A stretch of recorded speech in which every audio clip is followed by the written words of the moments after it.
ஜாதி என்ற பேதம் இல்லை.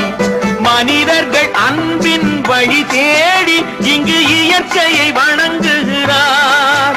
மலை உயர்ந்தது போல் மனம் உயர்ந்ததென்று இவர் வாழ்வில் விளக்குகிறார்.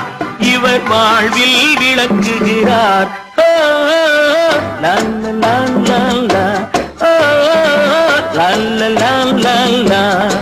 புதிய வானம் புதிய பூமி எங்கும் பனிமழை பொழிகிறது. நான் வருகையிலே என்னை வரவேற்க வண்ண பூமழை பொழிகிறது.